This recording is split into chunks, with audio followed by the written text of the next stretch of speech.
मेरे प्रिय भाइयों बहनों, बच्चों, माता पिता, बुजुर्गों, आप कहीं से भी, कोई भी देश से, कोई भी राज्य से, कोई भी शहर से, गांव से इस संदेश को सुन रहे हैं, आप सभी को प्रभु यीशु मसीह का प्रेम और जय मसीह की।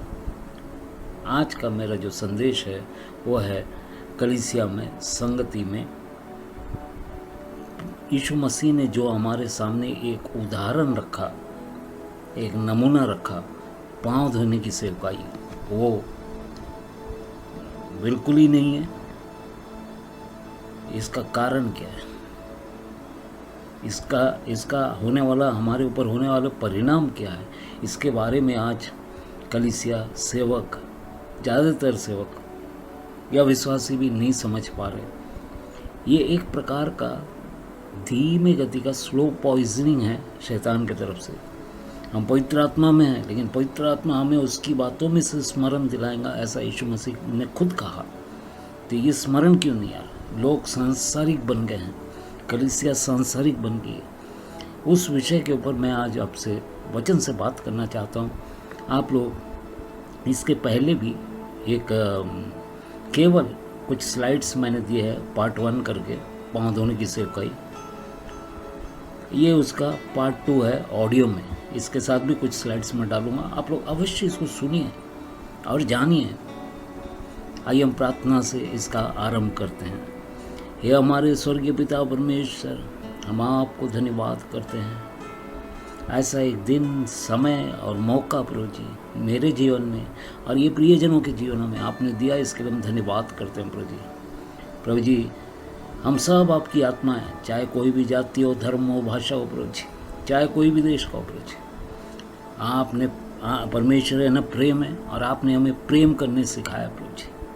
प्रभु जी, इसलिए हम पैदा हुए एक जाति में और चले गए दूसरी जाति में, धर्म में, लेकिन फिर भी प्रभु जी हम सब एक ही परमेश्वर के द्वारा बनाए हुए सृष्टि है प्रभु जी। और आपस में प्रेम में रहना, यही परमेश्वर ने सिखाया प्रभु जी, क्योंकि परमेश्वर खुद ही प्रेम है। आज ये समय, ये प्रियजनों को मैं समर्पण करता हूँ। आज की ये वचन का सेवकाई प्रभु, जैसे मैं इस चीज़ को, मुद्दे को समझ पाया हूँ, ऐसे ही प्रियजन भी जाने प्रभु जी। और ये सेवकाई को सेवक लोग अवश्य करे, नहीं तो परमेश्वर के वचन के विरुद्ध बातें हो रही है, क्रियाएं हो रही है। लोग ये सोच और समझ नहीं पा रहे। उनको लगता है यीशु ने किया, कर हमको करने की कोई ज़रूरत नहीं है। लेकिन इसी प्रकार कई वचन हैं जो ये सेवकाई नहीं किए तो उसके विरुद्ध में खड़ी होते, क्योंकि वो ये भी एक आज्ञा ही है प्रभु आपकी तरफ से। उसका पालन हमें करना जरूरी है। हमें हर एक आज्ञा को मानने के लिए प्रभु ने यहाँ रखा है, मनाने के लिए नहीं, आज्ञाओं को मानने के लिए। इसको लोग भूल बैठे हैं प्रभु जी। प्रभु जी, आपका आत्मा हर जीवन में कार्य करे, हर जीवन में कार्य करे। अब हर एक जन मेरे प्रिय जन है प्रभु जी, कोई माता पिता के रूप में, कोई भाई बहन के रूप में, कोई मेरे बच्चों के रूप में है प्रभु जी। वो चाहे कोई भी जाति धर्म, उनका सबका उद्धार कर, उनका सबका प्रभु जी आत्मिक तैयारी कर प्रभु जी। पवित्र आत्मा छूना प्रभु जी हर एक जीवन, सारी महिमा तुझे देता हूँ। वचन से तू बात करना, आत्मा का क्रिया जीवनों में घड़े, पवित्र आत्मा का क्रिया लोगों के जीवनों को, हृदय को चीरे प्रभु जी, और ये बात उनके जीवन में समझ में आए प्रभु जी। सारी महिमा तुझे देता हूँ। प्रार्थना यीशु मसीह के नाम से मांगता हूँ, सुना उत्तर दे प्रभु। आमीन आमीन। आप सभी को प्रभु यीशु मसीह के नाम में जय मसीह की फिर से एक बार। आइए हम समय न गवाते हुए तुरंत ये भाग 2 पार्ट 2 पाँव धोने की सेवकाई, उसकी ओर हम जाएंगे। यूहन्ना रचित सुसमाचार, उसका 13वां अध्याय को हम पहले से लेकर उसका 20 वचन तक का है ये संदेश, लेकिन उसमें मैं कुछ मुद्दे उठा के आपके सामने रखूँगा, वो आप ध्यान से सुनिएगा। आप बाइबल है तो आप ये खोलकर अवश्य पढ़िए। पहले वचन से, फसह के पर्व से पहले जब यीशु ने जान लिया कि मेरी वह घड़ी आ पहुंची है कि जगत छोड़कर पिता के पास जाऊं, तो अपने लोगों से जो जगत में था जैसा प्रेम और रखता था, अंत तक वैसा ही प्रेम रखता रहा। यहाँ हम एक बात को समझ सकते हैं कि यीशु यानी कोई इंसान नहीं, वो पिता परमेश्वर के पास से संदेश के रूप में हमारे पास भेजा गया। हमारे पापों की बलि के लिए भेजा गया। और उन्होंने ये बात को जान लिया। फसह का पर्व था उसके पहले, जब यीशु ने जान लिया, ये जानकारी उनके चेलों को भी नहीं, यीशु ने जान लिया मेरी वो घड़ी आ पहुँच गई है। यानी अब वो समय, अंतिम समय यीशु मसीह का पृथ्वी पर आज पहुंचा है कि जगत छोड़कर पिता के पास जाओ, जगत छोड़कर पिता के पास जाओ। यानी इसका मतलब क्या है, जगत में भेजा गया है और वापस पिता जो स्वर्ग में, जो आत्मा में, जिसे किसी ने नहीं देखा, मूसा ने देखने की कोशिश की, नहीं देखा, लेकिन सबसे बात किया, वो पिता के पास मैं जाऊं तो अपने लोगों से जो जगत में था, जैसा वो प्रेम रखता था, जिस समय तक, लास्ट पल तक, हम देखते हैं क्रूस में पड़े मरते दम तक उसने लोगों से प्रेम किया, तो वैसा ही प्रेम वो रखता रहा आखिरी दम तक, आखिरी श्वास तक। मेरे प्रियजनों, ये हमारे लिए एक निशानी है, उदाहरण है, नमूना है कि हम मुंह से बोलते हैं हम प्रेम करते हैं, लेकिन हृदय, जब हम हृदय से हम प्रेम नहीं करते हैं तो उसकी कमियां, उसके दोष, उसका परिणाम हमारे शरीर में बीमारी, परेशानी सबसे आता है। क्योंकि देखिए, संपूर्ण हृदय से हम उससे अगर प्रेम करते हैं तो हमारे हृदय में किसी प्रकार का गंदगी या पाप छुएगा नहीं।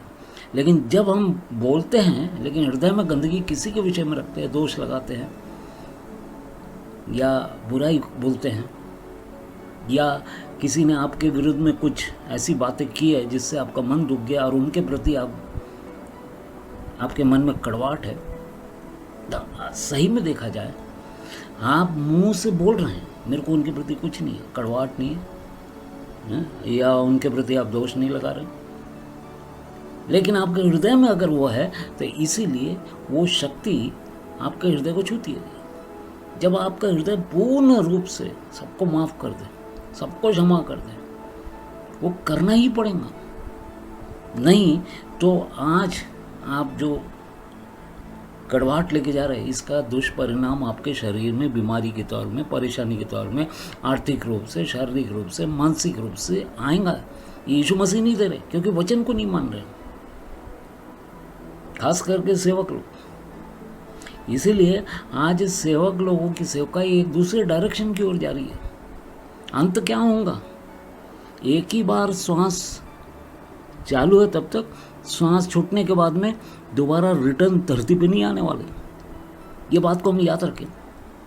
यीशु अंत तक प्रेम किया।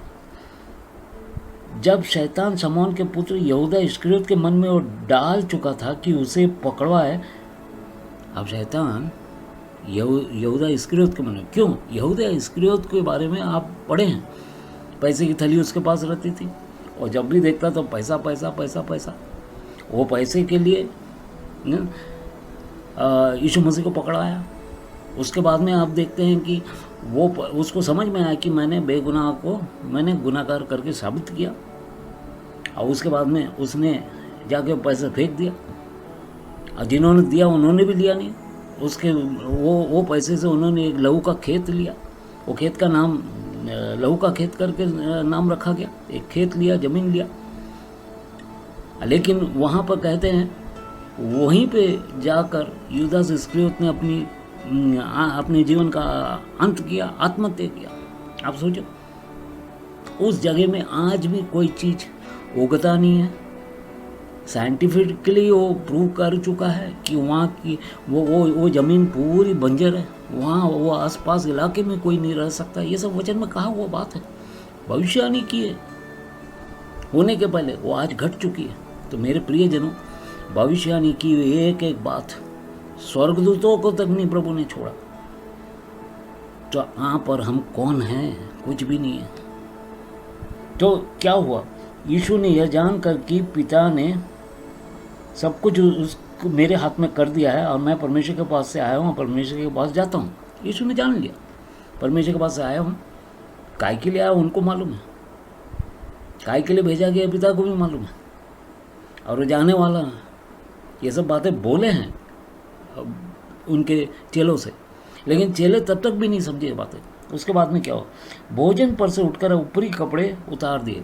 यीशु ने भोजन में अपने चेलों के साथ बैठे थे, उस समय में भोजन में से उठकर अपने ऊपरी कपड़े उतार दिए और अंगोछा लेकर अपनी कमर बांधी।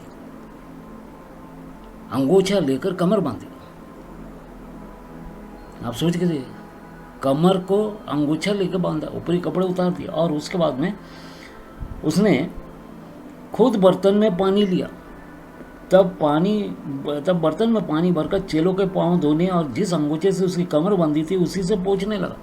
एक एक चेलों के पास वो जो भी बर्तन है वो खुद उसमें पानी लिया, एक एक चेले के पाँव के पास में बर्तन सरकाया, पाँव धोला और उसके बाद में उस अंगोछे से धोया, उसको पोंछने लगा।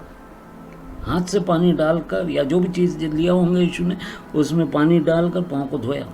पाँव का जो नीचे का मटमैला है वो निकल गया। उसके बाद में हम देखते हैं कि अंगोछे से जो बांधा था कमर में वो निकाल कर पोंछा। आप सोच के देखिए कितनी बड़ी नम्रता, दासत्व, प्रेम, समर्पण, जिस नाम के लिए यीशु मसीह जाना जाता है उसके सारे क्रियाओं को दर्शा रहे। तब ऐसा करते करते शमौन पतरस के पास आया, तो शमौन पतरस भी यीशु मसीह का एक चेला है। तो उसने उससे कहा, उसको वो चीज़ भाया नहीं। उसने उससे कहा, हे प्रभु क्या तू मेरे पाँव धोता है? यीशु ने उसको दिया, जो मैं करता हूँ तू उसे अभी नहीं जानता परंतु इसके बाद समझेगा। क्योंकि वो स्थिति ऐसी थी, यीशु सामने है, इसीलिए क्या होने वाला है वो उसको भी नहीं मालूम था। इसलिए यीशु ने बोला कि तू उसे अभी नहीं जानता परंतु इसके बाद समझेगा, यानी मरणोपरांत समझेगा। यीशु मसीह मरण के बाद में, वो जी उठने के बाद में जो हकीकत में वो यही पतरस प्रेरितों के काम में हम पढ़ते हैं कैसा बदल गया। उसके कपड़े से लोग, उसके परछाई से लोग चंगे होते थे। आप सोच के देखिए, कईयों को प्रभु की ओर आकर्षित किया। पतरस ने उससे कहा, तू मेरे पाँव कभी ना धोए। यह सुनकर यीशु ने उससे कहा, यदि मैं तुझे ना धोऊं तो मेरे साथ तेरा कुछ भी साझा नहीं है, कोई भी रिलेशनशिप नहीं है, संबंध नहीं है। आप सोच के देखिए, आज यही पाँव धोने की सेवकाई कलीसिया के अंदर नहीं है, सेवक लोग नहीं करते। क्यों? नम्रता ही नहीं है, नम्रता ही खो चुके हैं। सब लोग अपना अपना धंधा बना के अगर खड़े हो जाएंगे तो हालतें क्या होंगी, सेवकों की हालतें क्या होंगी, विश्वासियों की हालतें क्या होंगी। मेरे प्रियजनों, यीशु मसीह का लहू कौड़ी के भाव में बेचा गया नहीं है, बहुमूल्य लहू। क्यों? आकाश, पृथ्वी, समुद्र, पृथ्वी के नीचे के खनिज पदार्थ, हीरा, सोना, चांदी, मोती, जो भी है, ये सब का मालक परमेश्वर है जिसने बनाया। अगर आप विश्वास करते हैं आदि में आकाश और पृथ्वी की परमेश्वर ने रचना की, अगर विश्वास करते हैं तो आप उस बहुमूल्य लहू को आपने कौड़ी के भाव में बेच दिया। आप उस परमेश्वर के वचन की अज्ञानता में जी रहे। इसलिए परमेश्वर का वचन होशिया में कहता है, मेरी अज्ञानता के चलते मेरी प्रजा नष्ट हो रही है। वचन की अज्ञानता नहीं बोला, मेरी अज्ञानता। यानी क्या, कौन सा ज्ञान? ये संसार से आप पढ़कर लिखकर ज्ञान को नहीं पा सकते। वचन के पीछे के मर्म भेद, वो अज्ञानता, वो भेद को नहीं समझ पा रहे। आज लोग सीधा वचन पढ़ के सुना देते हैं। भेद को समझिए, भेद को समझिए, बहुत मुश्किल है। नहीं तो तब शमौन पतरस ने उससे कहा, हे प्रभु तो मेरे पाँव ही नहीं वरन मेरे हाथ और सिर भी धो दे, हाथ और सिर भी धो दे बोले। ये पतरस की अज्ञानता के चलते। आज यही अज्ञानता कलीसिया में, सेवकाई में, विश्वासियों में, आत्मा में भरते हैं, लेकिन क्या वही पवित्र आत्मा उनको दर्शाता या समझाता नहीं है? यीशु ने कहा वो सत्य की आत्मा वो भेजेगा जो पिता के पास है, और वो तुम्हें मेरी बातों में से तुम्हें समझाएंगा। ऐसा लिखा है, कहा है। उसके बाद में 10वें वचन में यीशु ने उससे कहा, जो नहा चुका है उसे पाँव के सिवा और कुछ धोने की आवश्यकता नहीं, परंतु वह बिल्कुल शुद्ध है। और तुम शुद्ध हो परंतु सबके सब नहीं। उसमें भी यीशु ने एक बात को जाना यूदास इस्करियोत के बारे में, सबके सब शुद्ध नहीं। अब क्यों पाँव धोने की सेवकाई? क्योंकि पाँव में मेल के सुसमाचार की सेवकाई का विषय में नए नियम में कहा है, मेल के सुसमाचार की जूती पहन ले। तो वो कई लोग आज गंदे कर बैठे हैं। ये शारीरिक जूती नहीं, मेल के सुसमाचार। मेल इसीलिए मेल नहीं है क्योंकि नंबर बनना नहीं चाहते। एक सेवक और समझो 10 विश्वासी है या 50 विश्वासी है, आज समय नहीं है, ठीक है, अभी कोविड का टाइम है, लेकिन जब कलीसिया 2019 तक चल रही थी उस समय में भी नहीं किए कईयों ने सेवकाई, कारण समय नहीं है। समय नहीं है तो आपके नीचे में किसी न किसी सेवकों को आप अपॉइंट करिए। कोई ज़रूरी नहीं है कि संगति जो संडे होती है उसी दिन करना, आप बीच के दिन भी कर सकते हैं। हम वचन में पढ़ते हैं घर घर रोटी तोड़ते थे, आप सोच के देखिए, कभी भी कर सकते हैं आप। रात को जाके 1 घंटा बैठ के 3-4 परिवार को बुला के उस एरिया के आप खुद जाके कर सकते हैं। अगर आप फुल टाइम मिनिस्ट्री में हैं तो, अगर आप नौकरी और मिनिस्ट्री में हैं तो आपके असिस्टेंट को भेजिए। क्यों आज असिस्टेंट बनाना नहीं चाहते? कारण क्या? आज एंटरप्राइजेस बन चुका है कलीसिया, बिजनेस का जरिया। मेरे प्रियजनों, पैसे से प्रेम सारी बुराई का जड़ है। पैसा बुराई का जड़ नहीं है, पैसा तो हर एक को जरूरत है, पैसा हर एक को जरूरत है, लेकिन पैसा बनाना, गीत बनाकर उसको संगीत में डाल के बेचना, करिए, वो होना। क्योंकि आप लोग गीत नहीं लिखेंगे तो हम लोग कैसे गाएंगे? लेकिन आप वचन को भी समझिए। आप सबको नाचते गवाते नचवाते गवाते रहोगे तो बहुत भारी हो जाएंगे। जहाँ इंजन जाएगा वहाँ सारे बोगी भी जाएंगे।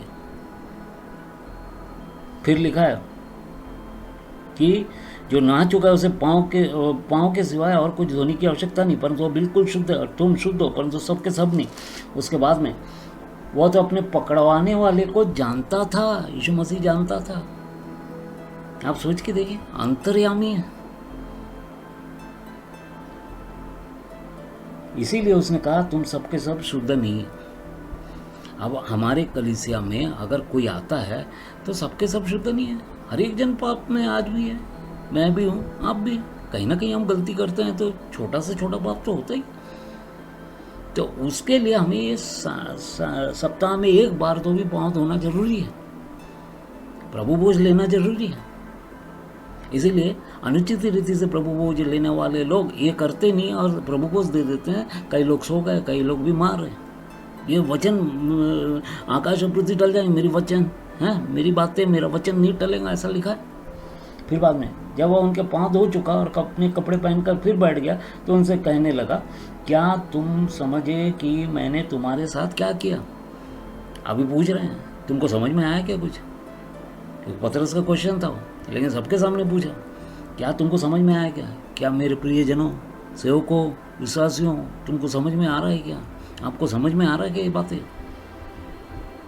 तुम मुझे गुरु और प्रभु कहते हो। देखिए, हम भी प्रभु को हे प्रभु, हे गुरु, हे हमारे प्रभु, हे हमारे स्वर्गीय पिता, तू हमारा मसीहा है, हम गुरु बोलते हैं, प्रभु बोलते हैं। तो क्या कह रहे? यदि मैं प्रभु वो ठीक ही कहते हो क्योंकि मैं वही हूँ। यीशु मसीह ने कही बात है, मैंने कहा वो बात नहीं है। ठीक है, आप जो बोल रहे हो वो ठीक है, मैं प्रभु हूँ, गुरु हूँ, ठीक ही कह रहे हो। फिर क्या है? यदि मैंने प्रभु और गुरु होकर तुम्हारे पाँव धोए हैं। आप देखिए उसका 14 वचन अंडरलाइन कीजिए उसको। यदि मैंने प्रभु और गुरु होकर तुम्हारे पाँव धोए हैं तो तुम्हें भी एक दूसरे को पाँव धोना चाहिए। 14 वचन को बड़े सीरियसली अंडरलाइन करिए और उसको पढ़िए। अब पूछिए, ये जरूरी है क्या? यदि मैंने प्रभु और गुरु होकर तुम्हारे पाँव धोए तो तुम्हें भी एक दूसरे के पाँव धोना चाहिए। टाइम मिलेगा तो करो, ऐसा नहीं लिखा है। कभी भी कर सकते हैं। आपके कलीसिया में कितनी स्ट्रेंथ है उसके हिसाब से एरिया वाइज डिवाइड कर कर आप एक असिस्टेंट सेवक को रखें। चाहे कुछ भी हो, परमेश्वर का काम है ये, आपका मेरा काम नहीं है। परमेश्वर का सेवकाई है, पवित्रता ही के साथ करना जरूरी है। जो वचन के आधार पर वही सेवकाई होना, बाकी सब फिसल जाएंगे, गिर जाएंगे। मौका एक ही बार है। जीवते परमेश्वर के हाथ में पड़ना भयानक बात है, वचन कहता है। फिर बाद में, क्योंकि मैंने तुम्हें ना नमूना दिखा दिया है, 15वें में लिखा है, मैंने तुम्हें नमूना दिखाया, उदाहरण दिखाया। अब नमूना दिखाया और उदाहरण दिखाया है। वचन एक जगह ये भी कहता है कि हमें उसके पद चिन्हों में चलना चाहिए। पद चिन्ह ने क्या? परमेश्वर का वचन, नमूना, उदाहरण। मैं ये नहीं बोल रहा कि यहाँ पर मैं 100% फिट हो सकता, यहाँ पर मैं 100% ये पृथ्वी पर फिट नहीं हो सकते, लेकिन हमें कोशिश करनी चाहिए। जितने हम उसके नज़दीक जाएंगे वो भी हमारे उतने नज़दीक आएंगे। फिर जैसा मैंने क्योंकि मैंने तुम्हें नमूना दिखा दिया है कि जैसा मैंने तुम्हारे साथ किया तुम भी वैसा ही किया करो। 14 और 15 मेरे प्रिय दासों, सेवकों, आप कहीं भी हो, ये 14 और 15 को भूलिए ना। क्या आप ये वचन को पढ़े हैं कभी? आप धोखे में हैं, कलीसिया धोखे में है, विश्वासी धोखे में है। 14 और 15 मैं फिर से पढ़ता हूँ।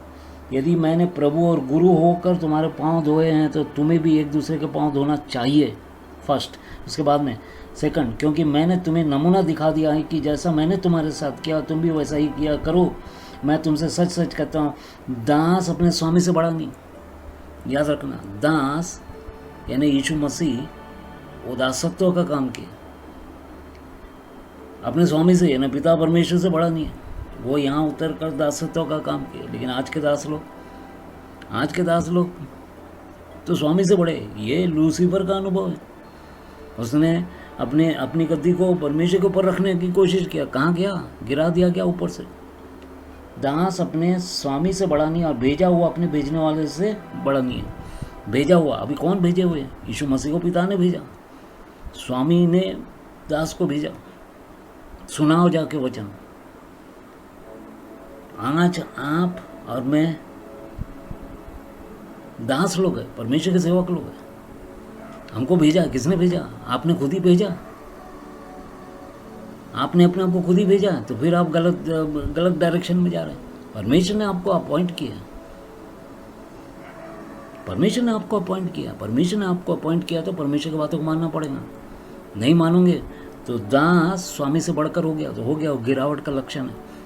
देखिए, सेवकाई करते समय शुरुआत अच्छी है लेकिन अंत बुरा है। इसलिए कई लोगों ने आत्मा में शुरुआत कर कर शरीर में धंस गए। उसके बाद में लिखा है, मैं तुमसे सच सच कहता हूँ, दास अपने स्वामी से बड़ा नहीं और न भेजा हुआ अपने भेजने वाले से बड़ा। ये बात 14, 15, 16 वचन 13वां अध्याय यूहन्ना रचित सुसमाचार को आप अवश्य पढ़े। तुम ये बातें जानते हो, यदि उन पर चलो तो धन्य है, इन पर चलो तो धन्य है। 17, आपसे इस पे चलोगे तो ही धन्य होंगे। आपको लग रहा है सब कुछ अच्छा है। देखिए, धन दौलत और शोहरत, सर्टिफिकेट, डिग्री, चाहे वो संडे स्कूल में हो या आपके बाइबल स्टडी में हो, उससे कोई मायना नहीं है। ये सेवकाई नहीं है। आपके पास 1000 वचन होंगे, कोई मतलब नहीं है, क्योंकि वचन के भेदों को नहीं समझ रहे। हम घंटे प्रचार करेंगे, लेकिन मैं बोलता हूँ 4 लाइन आप प्रचार करो, लेकिन उसके भेदों को आप समझिए और दूसरों को समझाइए। अब भेद समझने के लिए ही हमको पवित्र आत्मा दिया। आज पवित्र आत्मा को कलीसिया के बाहर ढकेल दिया गया। पवित्र आत्मा शांति का आत्मा, प्रेम का आत्मा। भगदड़, नाचना, गोंधड़ करने से वो खड़े नहीं रहने वाला। वो हम अपनी बुद्धि से आराधना कर रहे हैं। हम बोलते हैं आत्मा में। मेरे प्रियजनों, धोखा ना खाओ। अनाज खाओ, फल खाओ, फ्रूट खाओ, सब खाओ, धोखा ना खाओ। परमेश्वर के अधीन हो जाओ, यानी आत्मा के अधीन हो जाओ, यानी वचन के अधीन हो जाओ, और फिर शैतान का मुकाबला करो तो वो भागेगा। ऐसा वचन कहता है। परमेश्वर के अधीन हो जाओ, शैतान का मुकाबला करो तो भागेगा। हम क्या करते हैं? परमेश्वर के अधीन नहीं होते, हम अपने अधीन हो जाते हैं। वचन जो बोलता है हमको करना ही पड़ेगा।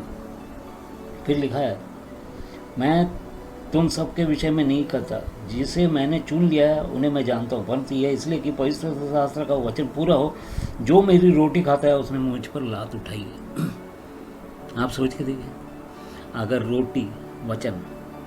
रोटी प्रभु आपको सांसारिक रोटी भी दे रहा, आत्मिक रोटी यानी वचन भी दिया है, अगर आप ये काम नहीं कर रहे तो आप धन्य भी नहीं है और आप प्रभु के विरुद्ध लात उठाए हैं। याद रखना, अगर मैं आज जीवित हूँ तो मैं परमेश्वर की दया से हूँ।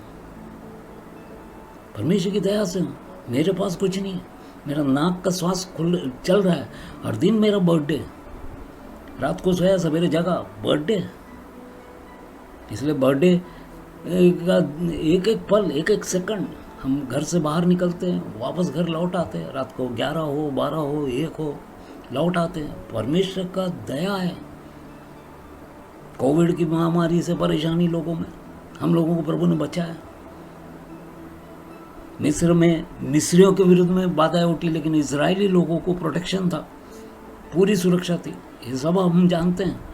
फिर अब मैं उसके होने से पहले तुम्हें जताए देता हूँ कि जब ये हो जाए तो तुम विश्वास करो कि मैं वही हूँ।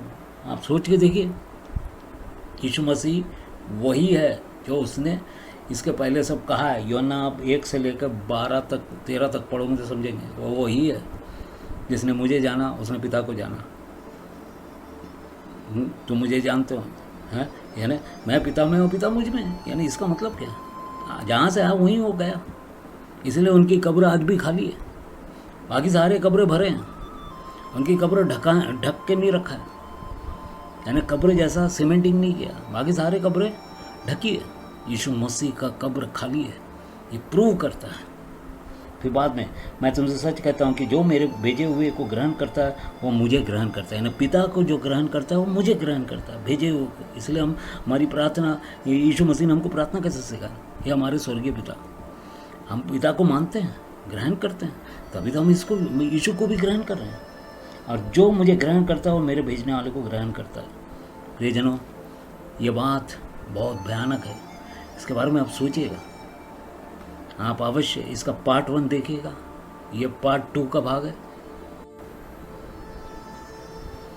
प्रियजनों, हम देखते हैं यूहन्ना 13:11 में, वह तो अपने पकड़वाने वाले को जानता था, इसीलिए उसने कहा तुम सबके सब शुद्ध नहीं।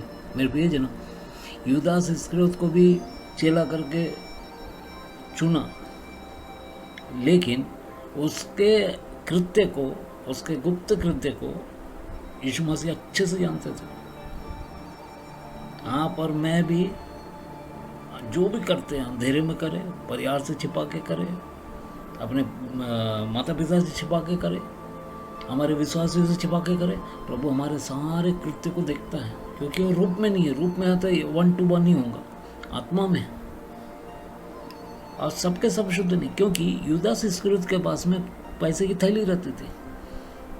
और आपको मालूम है, यीशु मसीह को पकड़ाने के लिए उसने चांदी के सिक्के लिए। उसके बाद में जब पकड़वाया गया तो उसके अंदर की जो भावना है वो बदल गई। बोले मैं एक बेगुनाहगार को पकड़वाया। उसके बाद में उसने क्या किया, सिक्के ले आके जिससे लिया तो वहीं फेंक दिया। उन्होंने भी उस सिक्के को हाथ नहीं लगाया और उसके नाम में एक खेती ले ली और उसका नाम दिया लहू का खेत। वो वहीं पर उसने अपनी जान को आत्महत्या, अपने आप को आत्महत्या टंगा कर, पेड़ पर टंगा के किया। आप सोच के देखिए, इतना सब उसने देखा, अनुभव किया, लेकिन चंद सेकंड के लिए, मिनट के लिए उसने किया पाप में उसने क्या कर बैठा। प्रियजनों, आप और हम भी ऐसे ना छूट जाए और बाद में वो जमीन बंजर होगी, वहाँ आज कोई रह नहीं सकता। दुनिया भर के साइंटिस्ट आके वहाँ के मिट्टी लेके जाते हैं, इसका वजह क्या ढूंढ रहे हैं, लेकिन वजह बाइबल साफ बताती है। वहाँ कोई वास नहीं करेगा, वहाँ कोई खेती नहीं होगी, वहाँ कोई उपज नहीं होगी। परमेश्वर का श्राप है मेरे प्रियजन। फिर बाद में हम देखते हैं, इसीलिए हम सेवक लोग पैसा बनाने के चक्कर में ना जाए। यूदास इस्करियोत को जिस आत्मा ने मारा, या हम कह सकते हैं जिस आत्मा ने उसे प्रेरणा दी आत्महत्या करने की, वही चीज़ आपके मेरे जीवन में हो सकता है। पैसे से प्रेम सारी बुराई का जड़ है। पैसा बनाने के लिए आप सेवकाई का इस्तेमाल कर रहे हैं तो आप समझ जाना, वो छत के नीचे, वो घर के नीचे, जिस धन से आप पैसा कमा कर आप जी रहे हैं, वहाँ समाधान पूर्वक नहीं रहोगे। कहते हैं छत की छड़े और वो उस दीवार की पत्थरें बोल उठेंगी, ऐसा वचन है। समाधान से नहीं रहोगे। माता पिता का श्राप, चाहे वो सेवक हो, उनका बच्चों पर, बच्चों का पोतों पर, पोतों का परपोतों पर, 4 पीढ़ी, फिर और उधर से और 4 पीढ़ी, श्राप ही श्राप जाओगे। मैं प्रियजनों, पैसा बनाने के लिए सेवकाई में मत उतरिए। सेवकाई करना है तो वचन कहता है मुझे अभिषेक किया ताकि मैं कंगालों को सुसमाचार सुनाऊं। कंगाल क्यों? आत्मिक रीति से। शारीरिक बात कुछ भी परमेश्वर करते नहीं है, क्योंकि तुम्हारा शरीर पवित्र आत्मा का मंदिर है। अगर शरीर के लिए कमा रहे तो आप शरीर को जो है वो पवित्र आत्मा का नहीं, आप पवित्र आत्मा का मंदिर बन बैठा है, क्योंकि आपका सोच, आपका ध्यान, आपका इच्छा वही है, नाम कमाना, शोहरत कमाना, मुझे दुनिया भर में जाके आप मिनिस्ट्री करना, वो कुछ भी करो। अगर आप दुनिया को पा लिए लेकिन आपकी स्वयं की आत्मा को खो दिए तो क्या लाभ? वचन कहता है।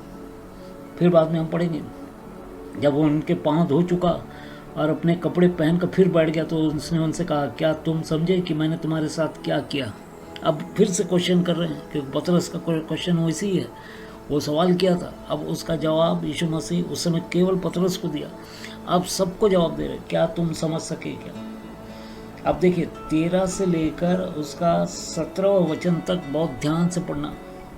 13 वचन से 17, तुम मुझे गुरु और प्रभु कहते हो, और ठीक ही कहते हो, क्योंकि मैं वही हूँ। यदि मैंने प्रभु और गुरु होकर तुम्हारे पांव धोए तो तुम्हें भी एक दूसरे के पांव धोना चाहिए, क्योंकि मैंने तुम्हें नमूना दिखा दिया है कि जैसा मैंने तुम्हारे साथ किया तुम भी वैसा ही किया करो। मैं तुमसे सच सच कहता हूँ, दास अपने स्वामी से बड़ा नहीं, दास अपने स्वामी से बड़ा नहीं, और न भेजा हुआ अपने भेजने वाले से बड़ा, और न भेजा हुआ अपने भेजने वाले से बड़ा। आप सोच के देखिए, नमूना दिखाया, उसको हमको करना पड़ेगा। परमेश्वर का वचन एक जगह कहता है कि हमको उसके पद चिन्हों में चलना, दूसरी जगह कहता है कि ख्रिस्त रूपी सिर तक ही बढ़ना, उसके ऊपर नहीं बढ़ना। आज उसके ऊपर बढ़ गए हैं, पैसा पैसा पैसा, शोहरत शोहरत शोहरत शोहरत है, नाम, बड़े बड़े डिग्री, बड़े बड़े सर्टिफिकेट्स आपको देंगे, वो कोई मायना नहीं रखता। वो आप साथ में रखो, अच्छी बात है, आपका नाम पूरे दुनिया में फैलना चाहिए, लेकिन आपका नाम से पहले यीशु का नाम फैलना चाहिए। आपके कृत्य, आपके कार्य, आपके सेवकाई, आपके विश्वास से यीशु का नाम महिमा पाना चाहिए। आपका ड्रेस से परमेश्वर को कुछ लेना देना नहीं, कि हम आत्मिक बाहरी दिखावा जो है हमारा चोला धारण बंद करिए, बंद करिए, नहीं तो आप भी जाओगे हैं, जैसा इंजन जहाँ जाएंगे वहीं बाकी सारे वैगन के डब्बे भी जाएंगे, बोगी भी जाएंगे। विश्वासी बोगी में बैठे हैं, सेवक इंजन में है। याद रखना, एक ही बार जीवन है, एक ही बार मरण है, और न्याय का होना निश्चित है। जीवते परमेश्वर के हाथ में पड़ना भयानक बात है, ऐसा वचन कहता है।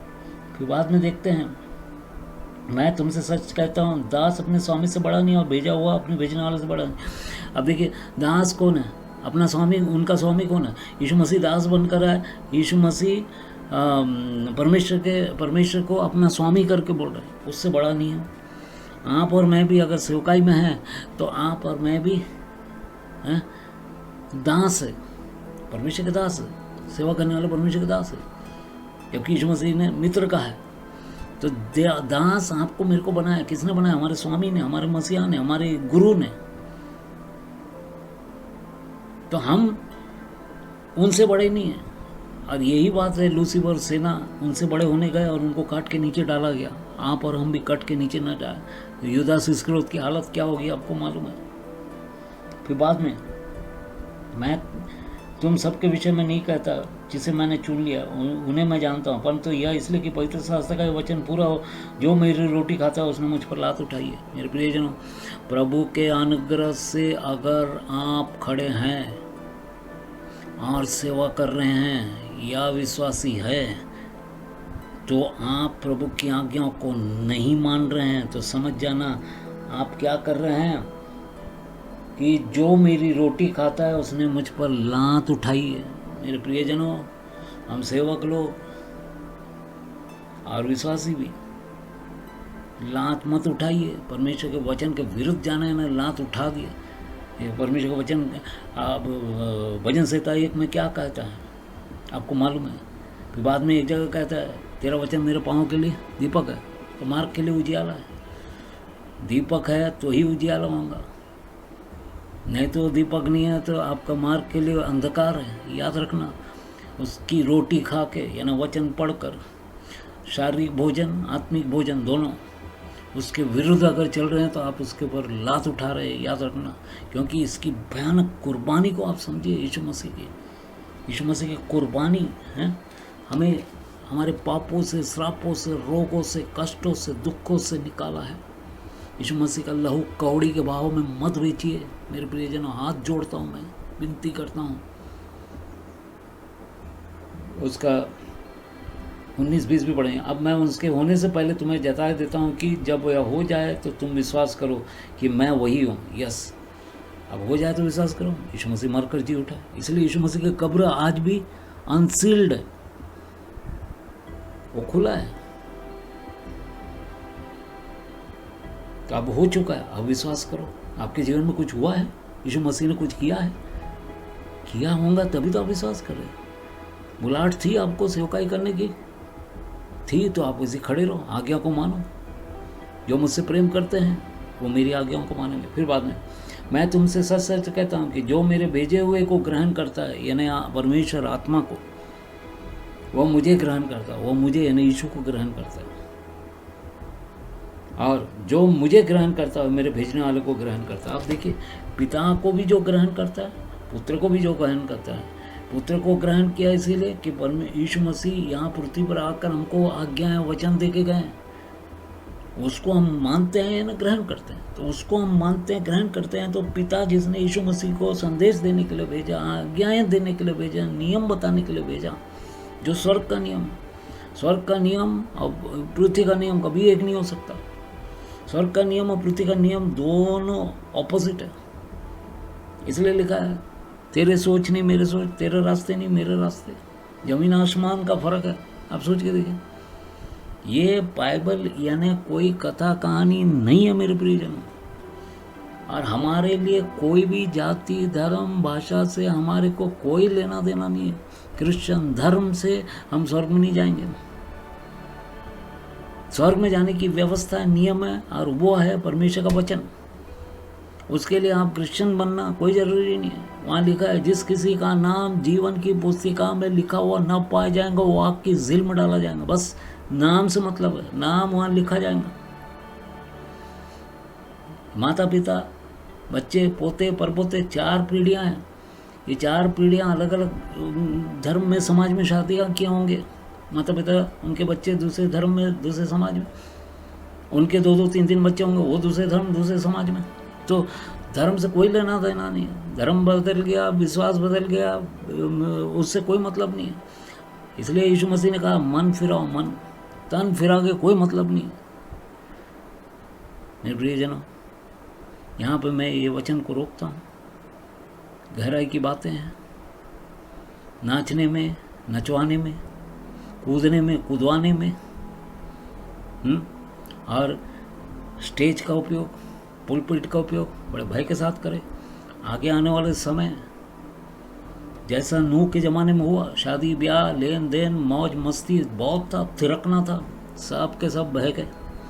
नूह मात्र धर्मी था, इसलिए परिवार बच गया। नूह ने वही शिक्षा बच्चों को दिया, वही शिक्षा में बहन चली।